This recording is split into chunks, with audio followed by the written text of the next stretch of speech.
Fala galera, tudo tranquilo com vocês? Espero que sim. Estamos aqui para mais uma dica de reta final do exame de suficiência do CFC 2019.2 e essa é a nossa sétima dica. E hoje trataremos sobre a demonstração dos fluxos de caixa. Essa demonstração que é muito importante aí para a prova de vocês, beleza? Mas antes, gostaria de pedir que deixasse a sua curtida aqui nesse vídeo, porque para a gente isso é muito importante. Além disso, gostaria de dizer que as nossas vagas para a aula de São Paulo, elas se encerraram. No Rio de Janeiro nós ainda temos vaga, tá? Temos algumas vagas para o Rio de Janeiro. Rio de Janeiro não foi preenchido. Caso você queira participar conosco no dia 20/10, você será muito bem-vindo. O link está sempre na descrição desse vídeo. Além disso, gostaria de dizer que na data de 14 de outubro até dia 18 de outubro, às 22 horas, no meu canal do YouTube Gabriel Rabelo, nós faremos aulas de revisão para o exame de suficiência. Esse conteúdo ele será aberto, sempre às 22, começando na segunda, terminando na sexta-feira, e ele vai ser aberto, quem quiser poderá assistir. Vai durar mais ou menos aí cerca de 45 minutos, uma hora, talvez um pouco mais, um pouco menos, e a gente vai falar sobre os principais pontos que você precisa para o exame de suficiência, e depois que foi ministrado, ele vai ficar disponível para os nossos alunos aí do CFC de A a Z, beleza? Então era isso que eu gostaria de dizer. Vamos lá, vamos para a nossa dica de hoje. A gente vai falar um pouco sobre a demonstração dos fluxos de caixa. Vamos lá para a Lei 6.404 para que você possa saber do que trata a DFC. O primeiro ponto que você precisa levar para sua prova é o seguinte, o artigo 176, que diz que, ao fim de cada exercício social, a diretoria fará elaborar, com base na escrituração mercantil da companhia, as seguintes demonstrações financeiras. E aí você tem lá no item 4 a DFC. Veja que a DFC ela foi inclusa na Lei 6.404 pela Lei 11.638. E aí tem um detalhe lá no parágrafo 6º que é o seguinte, a companhia fechada com PL na data do balanço inferior a 2 milhões não é obrigada à elaboração e publicação da DFC. Então, o que você precisa saber da Lei 6.404 sobre a DFC é que ela se tornou obrigatória em 2008, tá bom? Ela entrou em substituição à demonstração de origens e aplicações de recursos, a famigerada DOAR, é obrigatório para as companhias abertas e para as companhias fechadas com PL maior do que 2 milhões. Além disso, a demonstração dos fluxos de caixa tem um outro regramento lá no artigo 188 da Lei 6.404 que diz o seguinte, as demonstrações referidas nos incisos 4 e 5 indicarão no mínimo a DFC é o inciso 4, vamos lá, 1. DFC, as alterações ocorridas durante o exercício no saldo de caixa e equivalente de caixa, segregando essas operações em no mínimo 3 fluxos, operações, financiamentos e investimentos. Então, vejam o que está lá em roxo, isso é muito importante que você saiba que a DFC ela evidencia as variações de caixa e equivalente de caixa. E lá em cima, tá? Você vê o seguinte, imagine que você começou a sua demonstração do fluxo de caixa em 1/1 de 2020 com um saldo de 0 e você terminou em 31/12 de 2020 com um saldo de 10 mil. A sua demonstração dos fluxos de caixa, o seu saldo de caixa, então, ele variou em 10 mil. Você começou com 0 e terminou com 10 mil. Ele variou um total de 10 mil, só que não significa que você teve somente uma única operação. Você pode ter várias operações que fizeram com que você terminasse aí com o valor de 10 mil reais. E são essas variações que são demonstradas na DFC, as variações de caixa e equivalente de caixa. O que é caixa? Caixa é numerários, bancos, etc. E equivalente de caixa são aplicações financeiras de curto prazo, alta liquidez, prontamente conversíveis em montante de caixa e sujeito a insignificante risco de mudança de valor, beleza? Então, para ser considerado equivalente de caixa, tem que ser de curto prazo, tem que ter uma liquidez alta, tem que ser prontamente conversível em montante de caixa e sujeito a insignificante risco de mudança de valor. Ah, mas o que é o curto prazo, Gabriel? O curto prazo convenciona-se, muita gente fala que é 90 dias, 3 meses, etc., mas o CPC 03, que trata das demonstrações de fluxo de caixa, ele não traz esse prazo como uma regra absoluta, ele traz ali como uma sugestão, beleza? Além disso, você precisa saber que a DFC, portanto, ela é dividida em 3 fluxos. Que fluxos são esses? Fluxo das atividades operacionais, que são as principais atividades geradoras de receita da entidade, e outras que não são de investimento e tampouco financiamento. Então, o FAO, é o que? O fluxo das atividades operacionais. são as principais atividades geradoras de receita da empresa. Venda de mercadoria, pagamento de salário, pagamento de aluguel, compra de matéria-prima, essas coisas assim que geram receita para a empresa.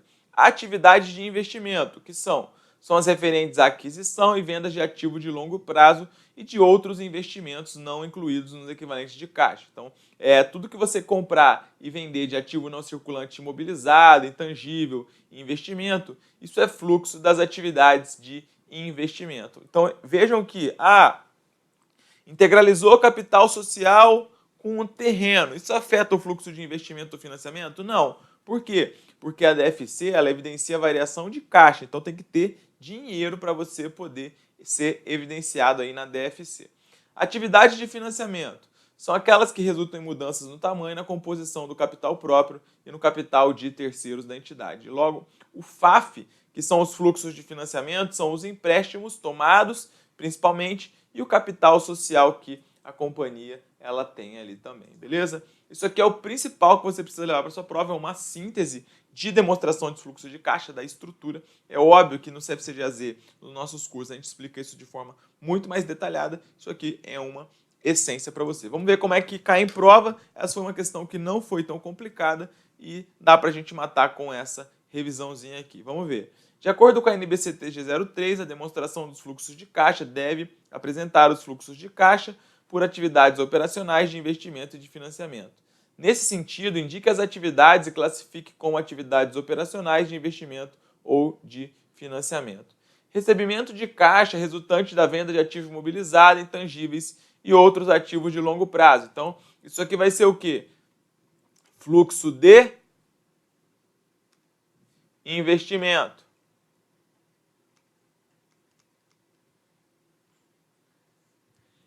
Pagamento de caixa a fornecedores de mercadorias e serviços. Isso aqui é o quê? Fluxo operacional. Recebimento e pagamento de caixa de contrato mantido para negociação imediata ou disponível para venda futura. Isso aqui, galera, é quando você está comprando contratos mantidos para negociação imediata e disponíveis para venda futura. Às vezes você está fazendo operações ali, operações de compra em bolsa, esse tipo de coisa de curto prazo, beleza? Isso aqui é considerado parte do fluxo operacional. Pagamento em caixa a investidor para adquirir ou resgatar ações da entidade.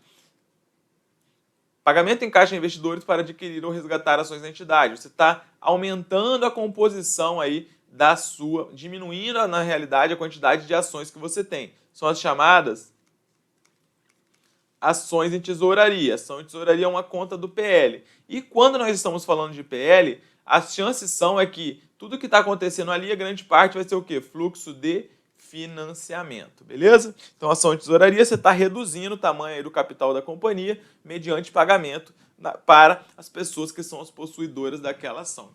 Portanto, você tem uma ação e eu sou a empresa. Eu vou te dar dinheiro e vou pegar essa ação de volta. Isso é fluxo de financiamento. Estou reduzindo o tamanho da minha sociedade. E adiantamento em caixa e empréstimos feitos a terceiros. Quando você está fazendo empréstimo a terceiro, quando você está tomando empréstimo, o empréstimo recebido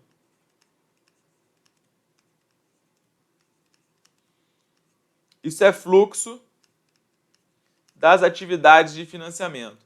Agora, quando você está fazendo empréstimo,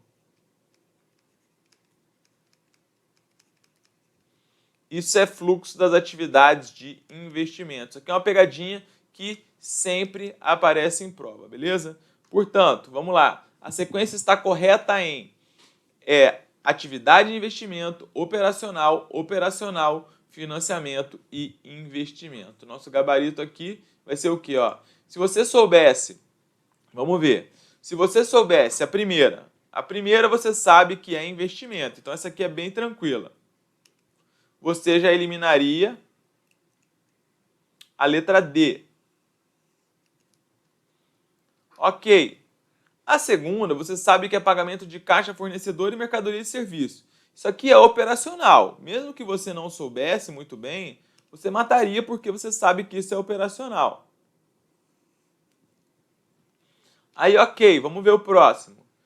Aqui você poderia ter dúvida, né? Você poderia falar, bom, pagamento, recebimento e pagamento de caixa de contrato mantido para negociação imediata ou disponível para venda futura. Você vai falar, bom, aqui você está investindo. Só que não, isso aqui são coisas rápidas, geralmente, essas operações no terceiro item. São de curto prazo. Logo, isso aqui é operacional. Mas vamos supor que você não soubesse. Vamos lá. Pagamento em caixa a investidores para adquirir ou resgatar ações da entidade. Ações em tesouraria. Ações em tesouraria, você sabe que é o quê? Financiamento. Beleza? E por último, adiantamento e empréstimo feitos a terceiro investimento. Tá? Poderia confundir, você poderia ficar entre B e C, mas o nosso gabarito é a letra C. Na hora da prova, você poderia confundir, mas se você fosse nosso aluno aí do CFC de AZ, você não erraria essa questão, beleza? Então, gabarito letra C. Hoje era isso. Um abraço, pessoal. Fiquem com Deus e até a próxima.